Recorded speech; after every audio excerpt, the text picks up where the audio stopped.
राधे राधे।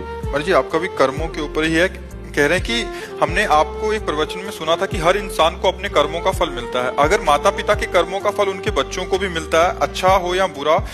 नहीं, जीव को अपना कर्म भोगना होता है, संयोग बनता है, पूरा जाल बिछता है। तुम्हारे ये कर्म तो तुमको ऐसा पिता मिलेगा, तुम्हारे ऐसे कर्म तो तुमको ऐसा पुत्र मिलेगा। वो कर्म का पूरा विधान मिलाया जाता है और पूरा परिवार बनता है उस जाल में। ये माँ है, ये बहन है, ये भाई है, ये पिता है, ये रिश्ता है, ये नाता है। जिसको जितना भोग भोगना है उतना उसको दुख भोगना पड़ेगा।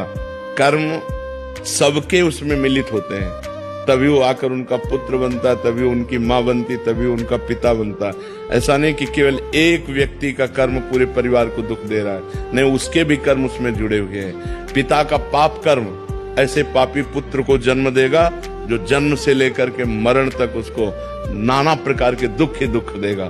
पिता का पुण्य कर्म ऐसे पुण्यात्मा पुत्र को जन्म देगा जिसको बचपन से देखते हुए जवानी तक, मरते समय तक हृदय शीतल रहेगा। सब कर्मों का जाल बिछा हुआ है उसी में। अब हम जा रहे हैं, हमारा कोई दुश्मन नहीं, लेकिन जरा सा धक्का लगा, जब झगड़ा शुरू, तो वो जो धक्का लगा कांधे को हमारे कर्म ने किया, पूर्व के कर्म ने ऐसे धक्का लगवा दिया और उसने बुराई कर दी, क्योंकि उसके द्वारा पिटना था, इसलिए ऐसा संयोग बन गया।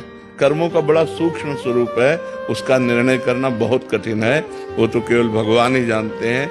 सुनो भरत भावी प्रबल, बिलख कहो मुनिनाथ, हानि लाभ जीवन मरण जस अपजस विधि हाथ। वो विधान भगवान के हाथ में है। जब जहां जीव का जैसा कर्म होता है उसको भोगना पड़ता है। और एक कर्म के साथ बहुत से कर्म जुड़े हुए होते हैं, माता का कर्म, पिता का कर्म, भाई का कर्म, बहन का कर्म। तो अब एक ने गलती की और सबको दुखी होना पड़ा, उनको अपने अपने कर्मों का फल भोगना पड़ रहा है, क्योंकि वो ऐसा ही कर्म करेगा कि पूरा परिवार जले।